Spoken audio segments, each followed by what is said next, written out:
On est aujourd'hui le mardi 13 Shvat, on est le 14 janvier. Et le cours d'aujourd'hui sera pour l'élévation de l'âme, Zichrono Lebracha, de Sharon, Ariel Sharon et Ben Dvora, ainsi que pour la Refoua Shelema de Rachel Batsara, ainsi que pour la Refoua Shelema de Yehuda Ben Ilana, Yochai Ben Ilana et Myriam Batester. Aujourd'hui un petit cours, on n'a que 3 quarts d'heure de cours, on arrêtera à 9h15 et cours sur les psaumes. Je tiens à préciser qu'un petit changement dans la semaine, demain il y aura cours de Paracha et après-demain, jeudi, un petit cours sur Tu Bishvat. Et donc c'est la raison pour laquelle on fait le cours de Chumash demain puisqu'il n'aura pas lieu jeudi. Quoi qu'il en soit, on est arrivé dans le psaume 17 et on consacre une fois de plus, comme je l'ai dit, très particulièrement et très intentionnellement ce psaume à l'élévation de l'âme et à la mémoire de Ariel Sharon Ben Dvora. Quoi qu'il en soit, on va faire comme on a l'habitude de le faire. On va commencer à lire, on va lire et on va prendre l'idée que je considère comme étant forte de ce psaume et on essaie en 3 quarts d'heure de réaliser l'impossible, d'expliquer un psaume en 3 quarts d'heure. Tefila le David Shima Hashem Tzedek. La prière que David a adressée à Hashem et il lui demande Shima Hashem Tzedek, ça veut dire écoute-moi et juge-moi avec tzedek, avec justice. Akshiva rinati, azinat filati belosifte mirma. Écoute ma prière à moi et ne te laisse pas influencer par toutes les lèvres sifte mirma, par toutes les lèvres hypocrites, les lèvres mielleuses. Les commentaires expliquent ceux qui sont Echad BP et Echad Belev. Ils tiennent un certain langage, mais dans leur cœur, ils pensent tout le contraire. L'exemple le plus clair, le politicien, le diplomate, ça veut dire qu'il te trompe avec sa bouche. Et donc, je rentre tout de suite dans le vif du sujet sans trop commenter. D'après la plupart de nos commentaires, surtout Rashi, le Talmud, etc., ce psaume fait allusion à la réaction de David contre tous ceux qui le critiquaient, le jugeaient, l'humiliaient après son aventure avec Bathsheba. Et donc, tous ceux qui dans son entourage continuaient à l'appeler majesté, où il faisait du kavod, et où il faisait des pirouettes et des salamans, je ne sais pas qu'on appelle ça, mais que derrière son dos le critiquait, lui souhaitait sa mort et pire encore. Et surtout qu'il était terriblement critiqué par, entre parenthèses, certains grands de la Torah qui le jugeaient comme un homme qui avait transgressé l'adultère, qui avait assassiné le mari. Bon, tous ces cours qu'on a fait, qu'on ne va pas répéter, j'invite tous ceux qui n'écouteraient que ce cours d'aller sur la rubrique, sur le playlist Roi David dans le site et de chercher tout ce cours où on a expliqué pendant des heures et des heures ce qui s'est vraiment passé avec Bathsheba. Je ne peux pas le reprendre ici. Mais quoi qu'il en soit, David se retrouve dans une situation qui est celle qui déteste le plus, Sifte Mirma. C'est une notion sur laquelle David revient très souvent. L'hypocrisie, la diplomatie. Je ne dis pas que c'est un roi. Et donc, face à un roi, on ne dit pas les choses franchement. Donc c'est tout le discours trompeur, flatteur, endormeur, et derrière le dos, une avalanche de critiques. Et David est tout le contraire. David est un franc-parler. David est quelqu'un qui, quand il a quelque chose à dire, il n'hésite pas à le dire.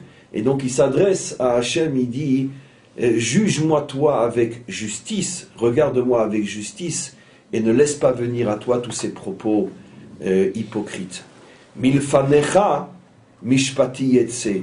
J'accepte d'être jugé par toi. Je n'ai aucun problème. Einecha techezena mesharim. Parce que toi, tu sais voir d'une manière qui est droite. Tu n'es pas comme ça. Tu ne dis pas une chose et penses le contraire. Bachanta libi. C'est vrai que tu as sondé mon cœur. Pakadeta laila. Tu m'as tendu un piège la nuit. Il fait allusion à ce qui s'est passé bien sûr avec Bathsheba. Tseraftani, tu m'as brûlé à vif. c'est-à-dire pour brûler toutes mes scories, pour voir ce que j'avais vraiment dans le ventre. Baltimsa zamoti. Mais j'avoue que je n'y comprends rien. Je traduis directement avec les commentaires, ceux que j'ai choisis bien sûr. Baltimsa zamoti. Ça veut dire que je ne comprends rien à ce qui m'est arrivé. Balia avorpi. Je n'ai plus rien à dire. C'est mystérieux, mais on va commenter dans quelques instants. Je veux juste terminer le psaume. Et tout d'un coup, il dit d'une manière mystérieuse, les foulot Adam. Je sais que tout ce qui m'arrive est lié à Adam. Adam Arishon. N'oublions pas que il est le plus grand Gilgul de Adam Arishon, et plus encore, il n'a vécu que parce qu'Adam Arishon lui a donné 70 ans de sa vie. Les foulot Adam, je sais que tout ce qui m'arrive est lié à Adam. Bidvar sefatecha, tout vient parce que tes lèvres l'ont dit, c'est parce que tu as décrété que le tikkun de Adam se ferait de cette manière. Ani shamarti achot paritz, à quoi je ressemble à quelqu'un, à une sentinelle qu'on a mis à l'endroit où il y a des brèches dans la muraille et moi je dois les garder. Ça veut dire j'ai hérité du sale rôle, parce que quel soldat a envie de se trouver là où il y a la brèche, là où se trouvent tous les dangers. Ça veut dire décrypter à un premier niveau, ça veut dire que moi, j'ai conscience que je dois réparer la faute de Adam. Mais d'un autre côté, comme la faute de Adam a fait de nombreuses brèches dans l'humain, dans l'âme, dans le projet, et moi, comme si David s'étonnait ou se disait, je ne me sens pas la force de réussir, est-ce que tu crois que je vais arriver à garder toutes les brèches que tu me demandes de garder? C'est trop pour moi, Hachem, j'y arrive pas.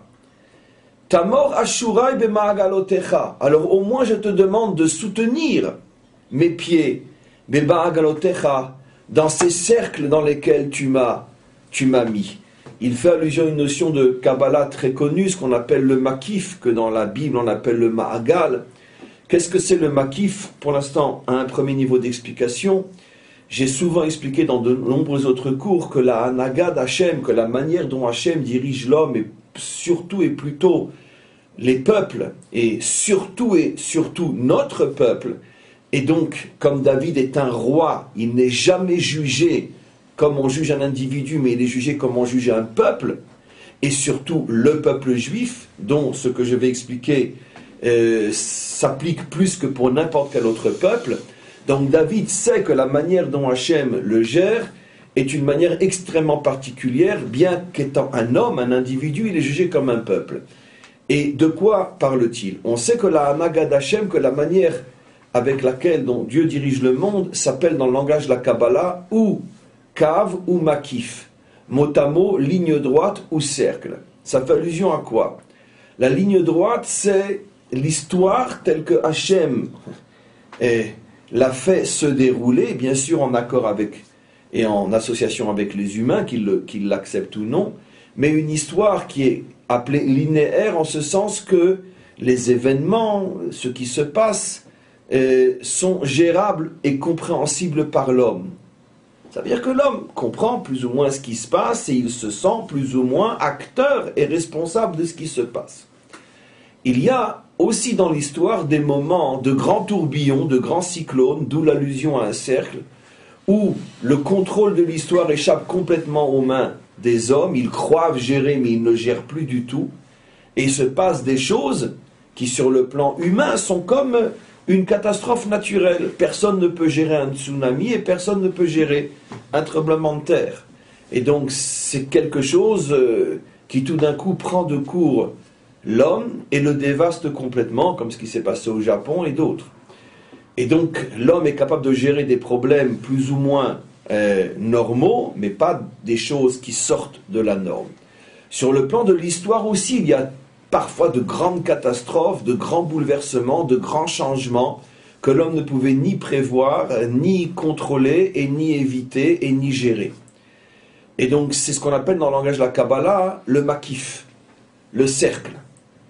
Pourquoi? Intéressant le livre de Solzhenitsyn sur le grand cercle, etc. à l'époque, où il expliquait justement dans son livre Le Grand Cercle que le système bolchevique est un système dans lequel l'homme a l'impression qu'il est pris dans un engrenage où il tourne en rond, il n'arrive pas à s'en sortir. Alors c'est effectivement la raison pour laquelle les maîtres ont choisi l'image du cercle pour définir ce genre d'événement. C'est comme si l'homme a le sentiment qu'il est dans un tourbillon, il tourne en rang, il n'arrive plus à avancer. Le contraire de la ligne. Il a l'impression que... Voilà. Il y a d'autres raisons pour lesquelles cette anaga est appelée cercle. Je ne peux pas le montrer parce que j'ai encore du café. Tu peux me donner un verre? Un dessin que j'ai déjà fait depuis et j'ai déjà fait de très nombreuses fois devant vous. Une autre raison pour laquelle ça s'appelle cercle, c'est parce que la anaga linéaire, elle a un avantage et un inconvénient. Elle a un avantage, enfin la linéaire d'abord, parce que elle est au niveau de l'homme. L'homme gère, l'homme se sent acteur, l'homme se sent responsable.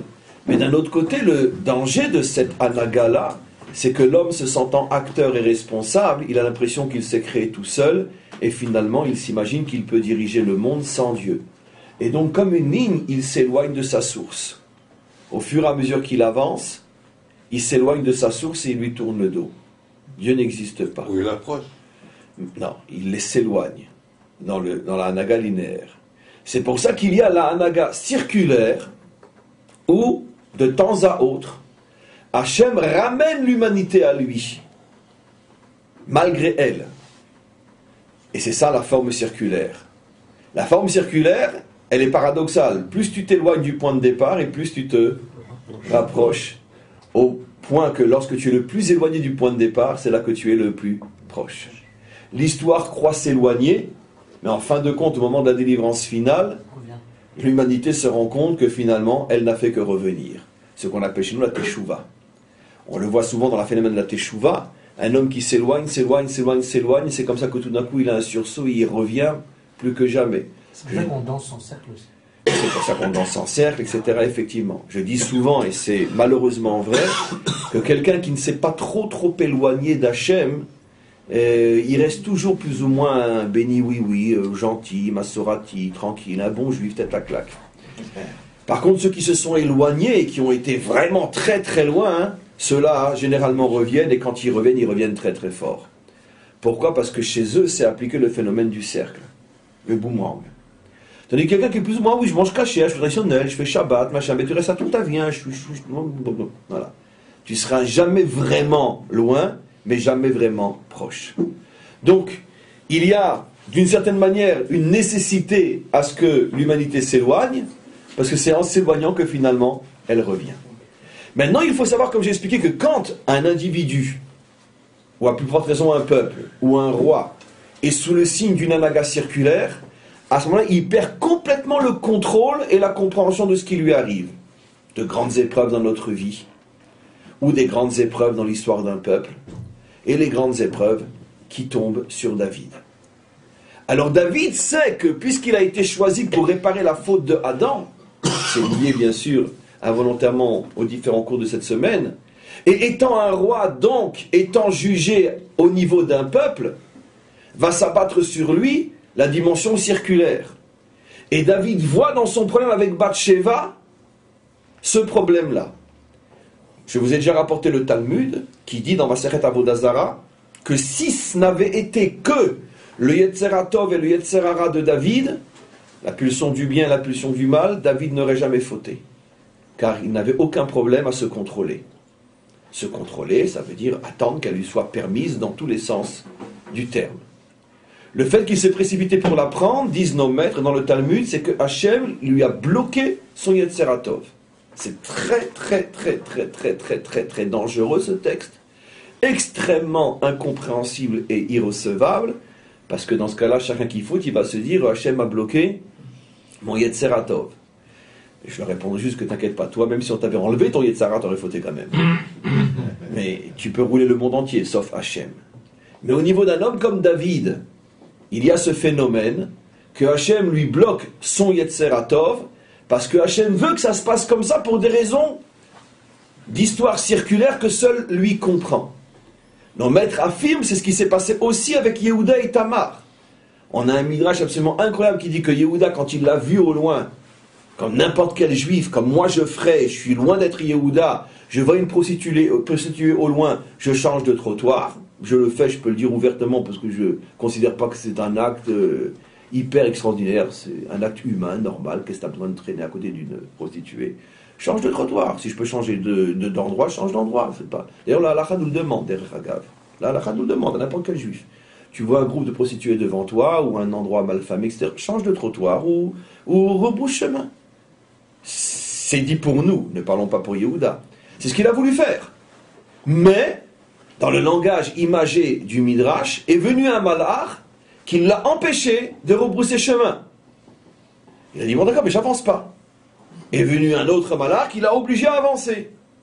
Bon, ben au moins je change de trottoir. Est venu un autre malach qui l'a obligé à rester sur le bon trottoir. Bon, ben au moins quand je serai là-bas, je baisse la tête. Est venu un malach qui l'a obligé à lever la tête. Mais au moins je la touche pas. Est venu un malach qui l'a poussé sur elle, et la suite on la connaît. Qu'est-ce que ça veut dire? C'est quoi cette histoire de malachim? Alors n'importe quel crétin qui va aller à Pigalle, il va dire c'est de malachim. D'accord? J'ai dit encore une fois, ceux qui vont à Pigalle n'ont pas besoin de malachim pour y aller, même quand on les mettra au Galéden, ils iront encore. C'est pas de ça qu'on parle.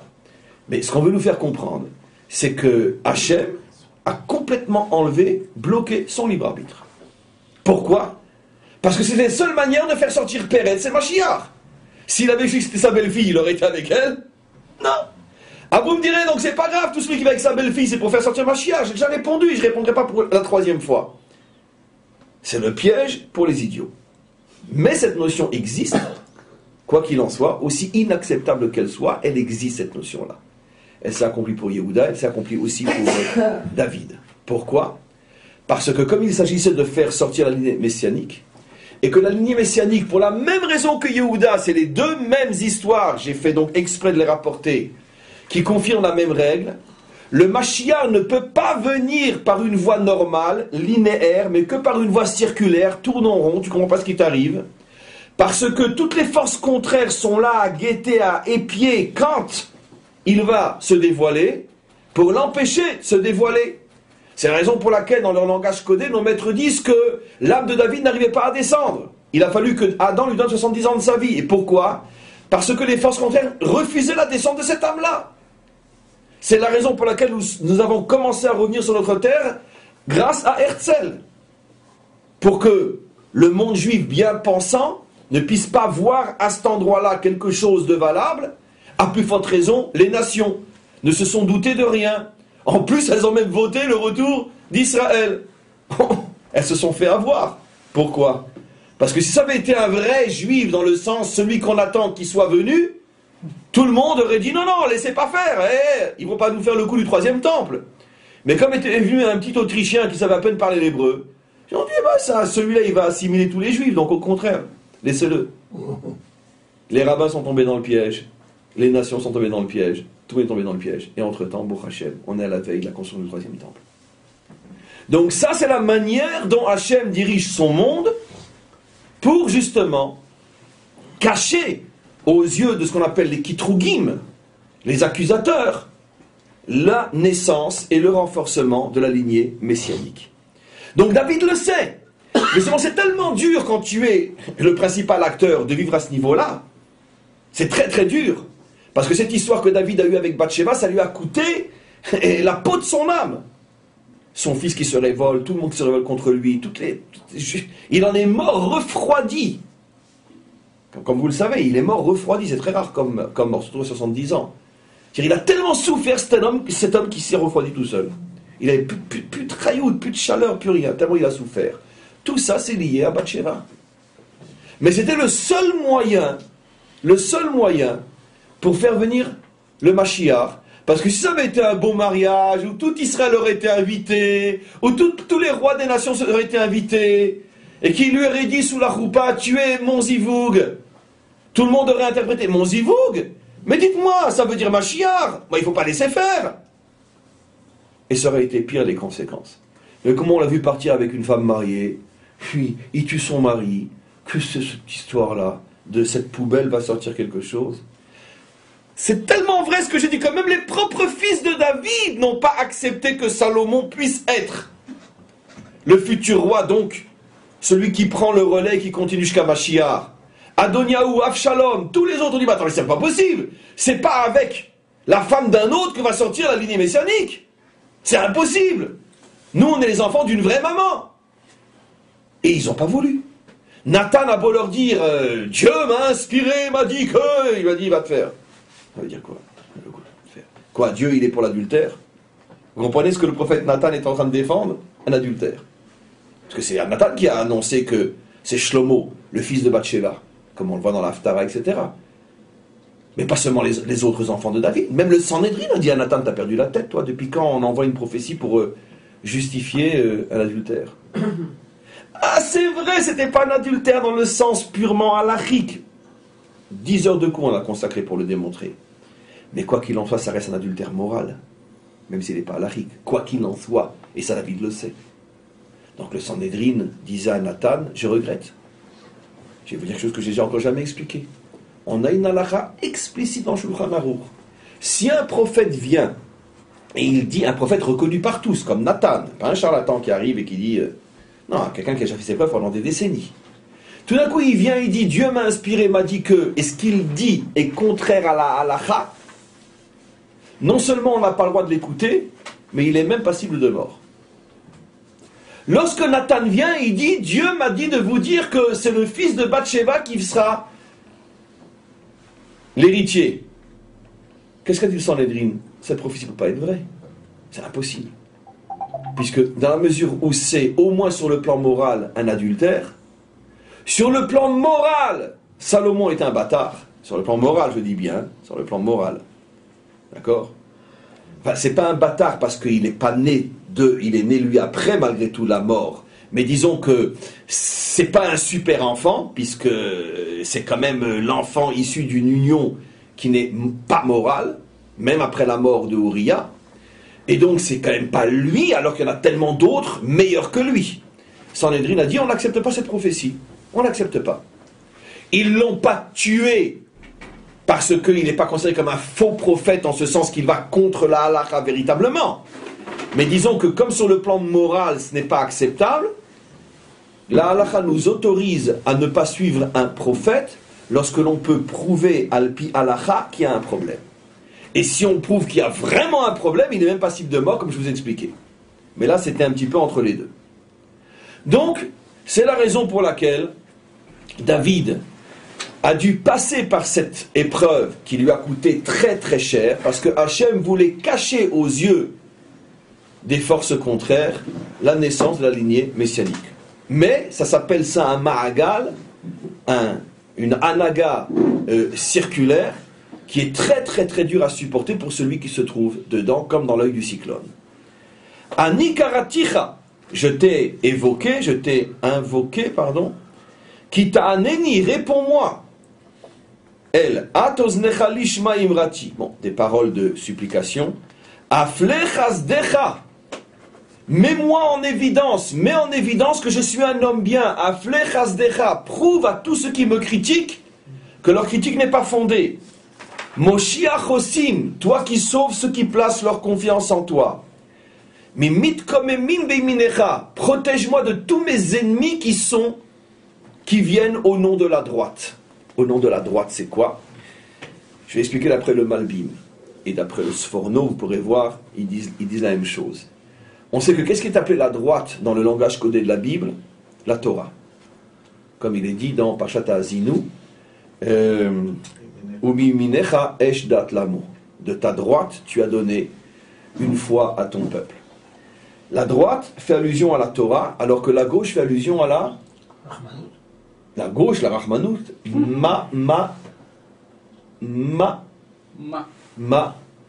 non, pas la chanson de Shazavou, la mama, non, pas ça. D'accord. La Malchut. La gauche, c'est la Malchut. La droite, c'est la Torah. Absolument, tout le temps. Malchut, pourquoi? Parce que la droite, c'est céleste, la gauche, c'est terrestre. Mais c'est pas le din et le Rahmanout, à droite et à gauche? Chesed et Gvura, d'accord? Droite, Chesed, Torah, et Gvura, tu ne peux régner qu'avec force. Tu ne règnes pas avec des roses. Donc, pourtant, automatiquement... La Torah, c'est à droite.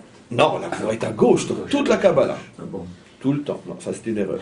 La gauche est toujours Gvura, la droite est toujours Chesed, Rachamim ou Torah, etc. Pourtant, c'est la droite qui est forte. Comment? C'est la droite qui est la rigueur. C'est une excellente question. C'est une excellente question. Quelle est la réponse? Parce qu'en vérité, dans le monde de l'exil, on est tous des gauchers. Ça veut dire qu'on prend notre force de la matérialité. Or, un droitier, il prend sa force de la Torah. Hachem Oz, Le'amoïten, Yad, Hazaka. L'exil, c'est quoi? C'est que ma force, c'est mon tank. Tu comprends? Ce n'est que mon tank, je rajoute, parce que sinon ça va encore être mal compris ce que je dis. Ce n'est que mon tank. Qu'est-ce que c'est la droite? Hachem Oz, Le'amoïten. Ma force, c'est quoi? C'est ma Torah que je rentre avec moi dans mon tank. C'est ça. Et donc, la véritable force d'Israël provient de la droite et non de la gauche. La gauche n'est que l'instrument qui permet de... D'ailleurs, puisque on peut parler encore de lui, et on n'en parle jamais assez, ça avait été une phrase qu'hier Gantz a répétée dans le Hesped sur Ariel Sharon, qui dit que la grande mimra, comment on dit mimra en français? La grande expression qui est devenue pratiquement le symbole de l'armée d'Israël, qui a été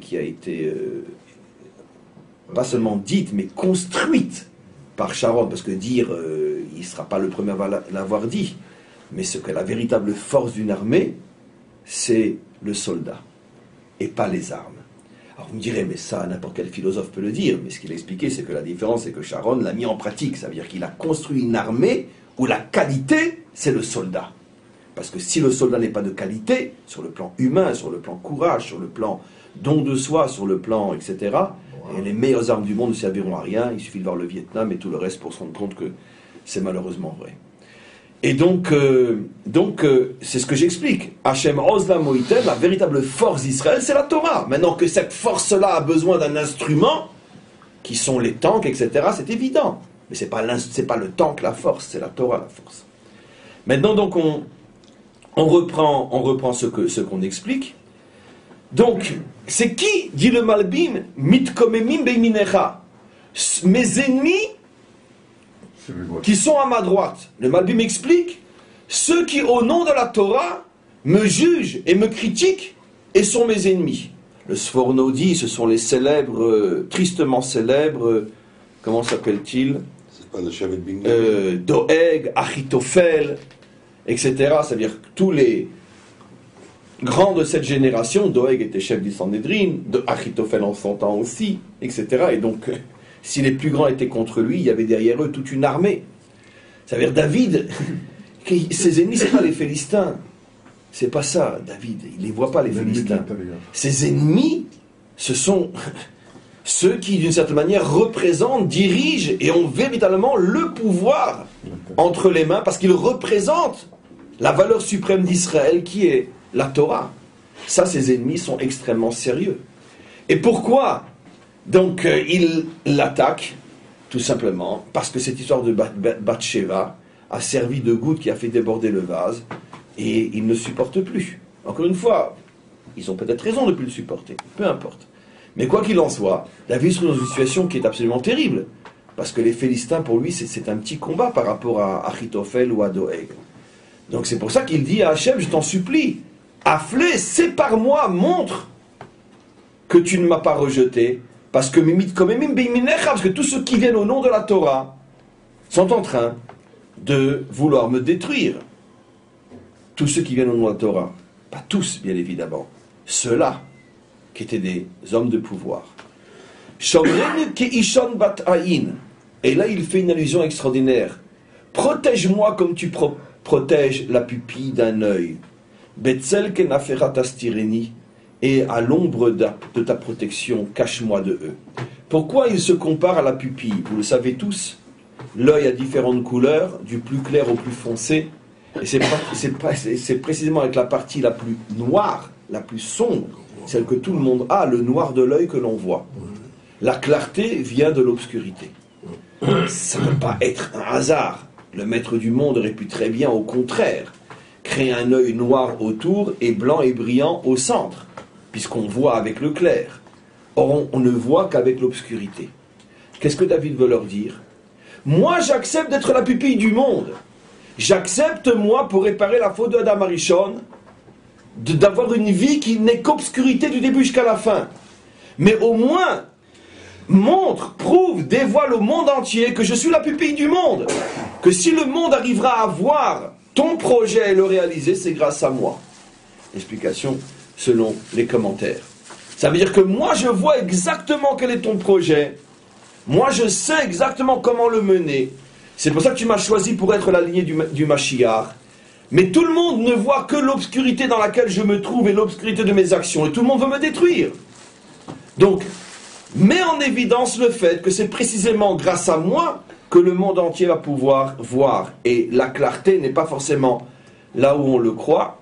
Et, pour reprendre l'image évoquée tout à l'heure, la lignée messianique est véritablement la pupille de l'œil, parce qu'elle évolue dans une obscurité la plus totale et que personne ne peut s'imaginer que là est en train de se préparer la délivrance du monde. Mipne reshaim zu shaduni. Aide-moi contre ces méchants qui ne cessent de me mal juger. Oivai banefesh, les ennemis de mon âme. Évidemment qu'une fois, il ne fait pas allusion ici aux ennemis de son corps, qui sont les Philistins. Il fait allusion aux ennemis de son âme, qui sont ses compagnons d'études, qui sont ceux qu'il côtoie journellement, et qui derrière son dos le maudissent et le détruisent. Chelba mosagru, pimo divrou begeout. Leur graisse et leur orgueil leur empêchent de voir la vérité. Ashurenu atasavunaineem shtunitot ba'aretz. Dimyono, bon, je vais vite maintenant, je vais juste arriver à la fin. Il m'épie chacun de mes gestes, chacune de mes paroles. Comment le confondre, comment le critiquer, comment montrer ses erreurs au monde entier. Ça veut dire que je ne peux même plus respirer. Chaque respiration, j'ai tout de suite une foule de critiques qui me tombent dessus. Kuma Hashem kadma panav, akriu paltanavshi meracha charbecha. Sauve-moi d'eux. Et enfin, il termine, bon, je saute des versets parce que ce n'est qu'une répétition, on n'a plus tellement de temps. Et il dit, Ani betzedek echeze panecha, permets-moi de voir que tu me rends justice.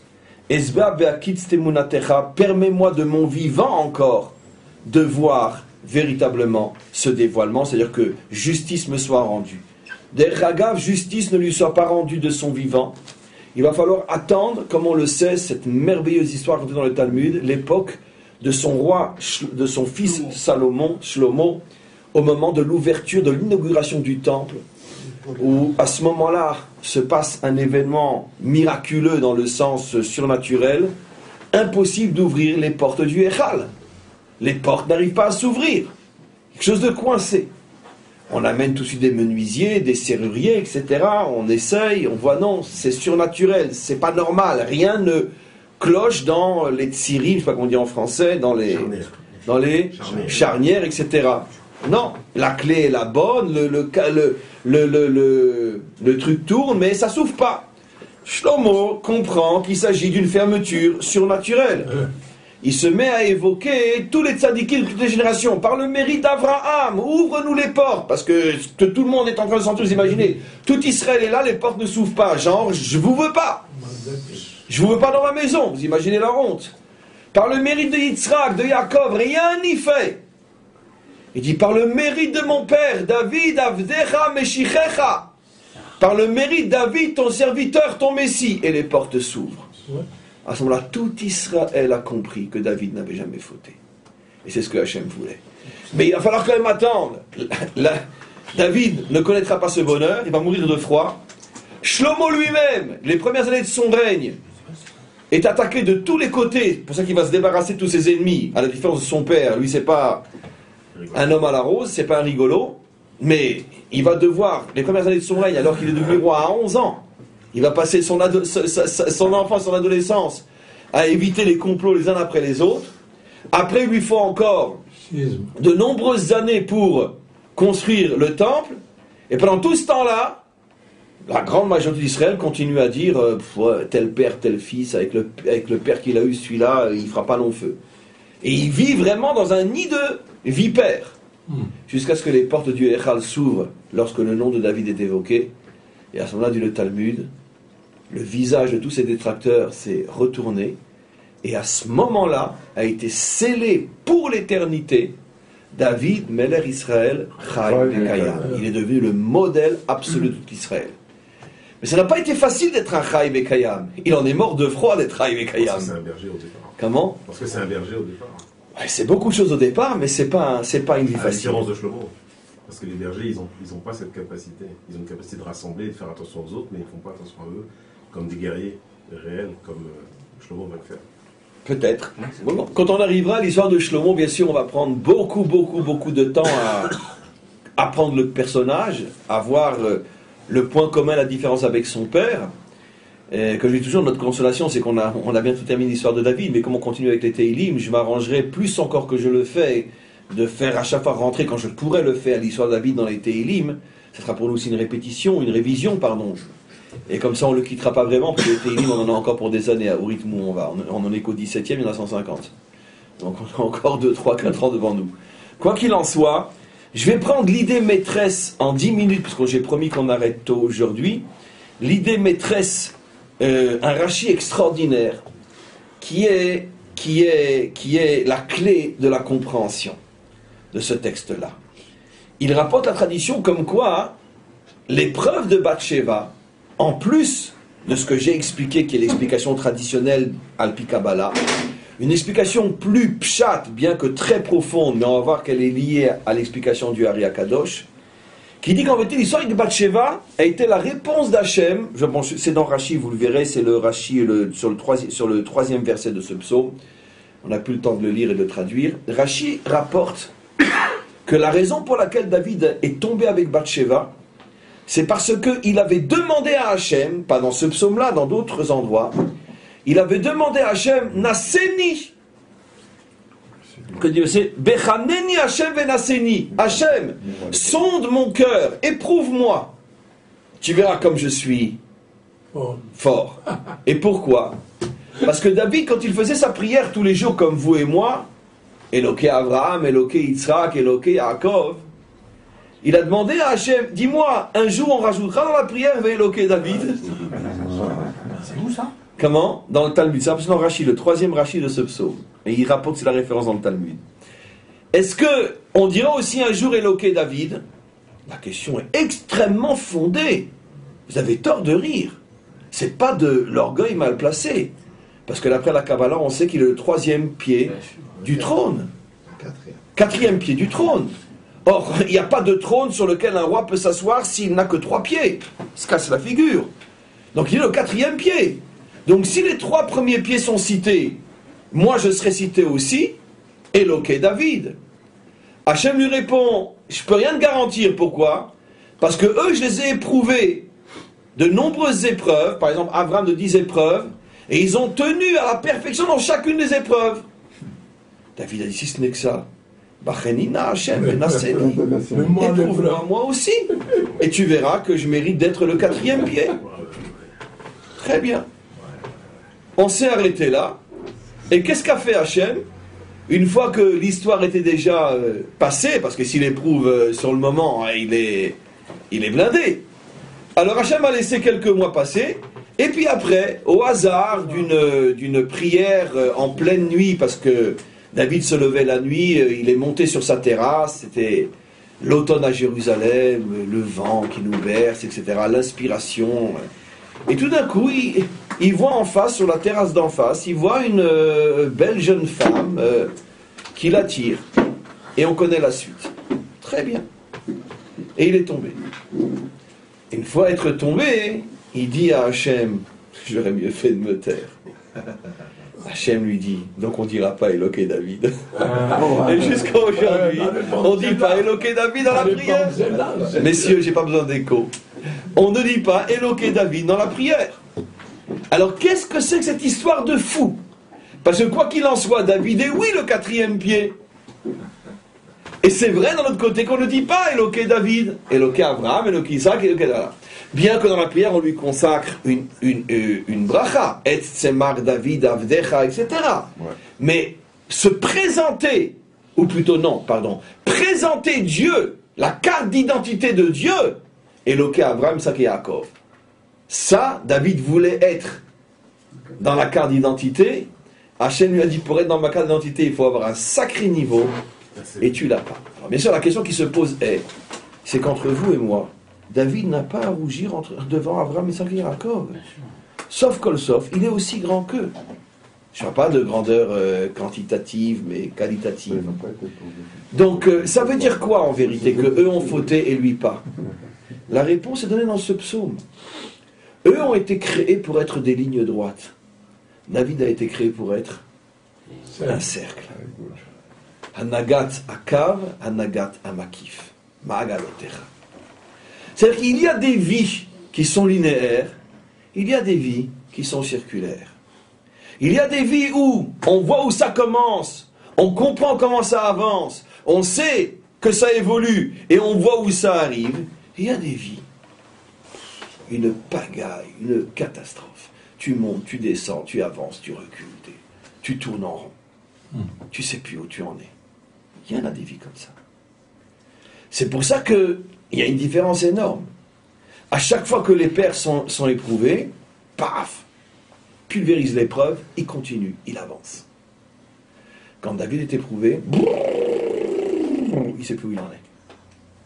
C'est une faute, c'est pas une faute, c'est une faute d'après la halakha, c'est une faute d'après la morale, jusqu'à aujourd'hui on ne sait pas trop. Il ne sait plus où il en est. Mais pourquoi? Parce que justement le quatrième pied est très différent des trois premiers. Les trois premiers représentent le projet de la manière la plus claire.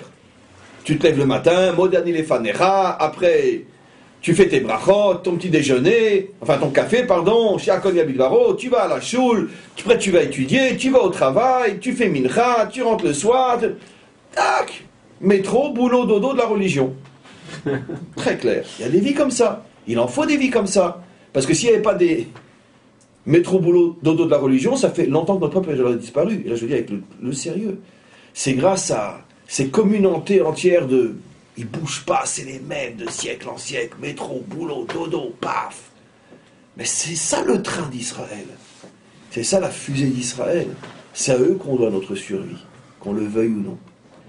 Le problème, c'est qu'il n'y a pas que ça dans le peuple juif. Il y a aussi tous les tordus, les fous, les malades mentaux, les imbéciles, les tournes en rond.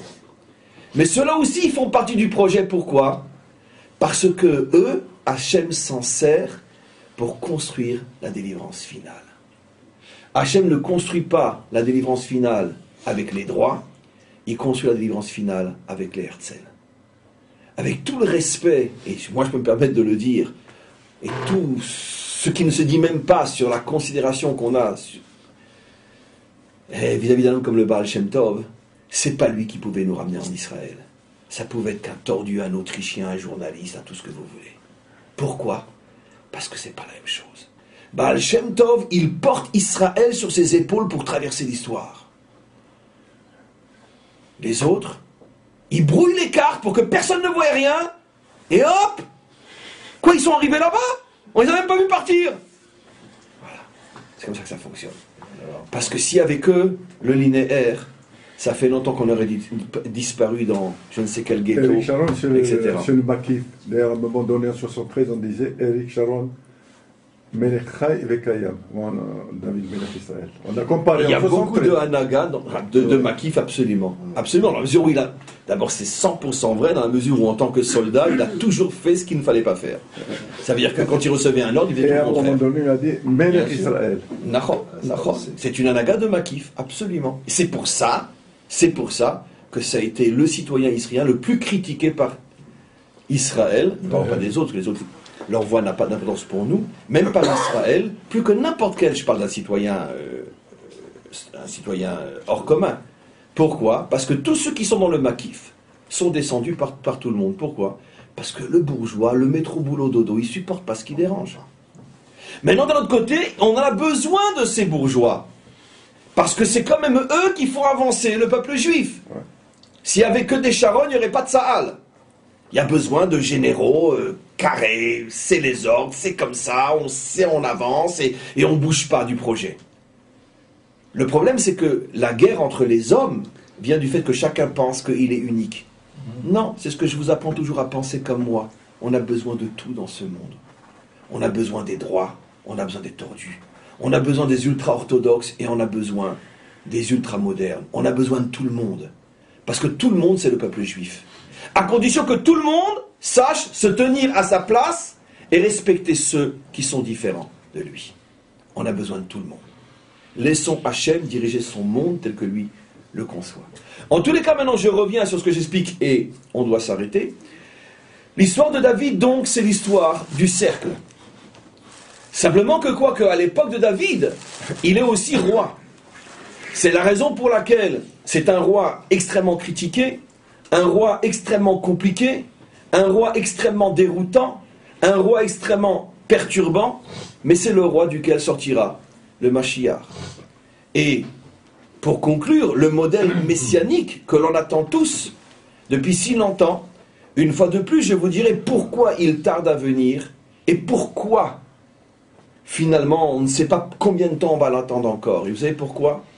La vraie raison, c'est parce que celui qu'on attend n'a pas du tout l'intention de venir dans ces conditions-là. Parce qu'on attend la projection de notre fantasme. Les ultras l'attendent avec des papillotes. Les plus modernes l'attendent avec une petite kippa tricotée, là, avec, à la moderne, avec une cigarette. Là.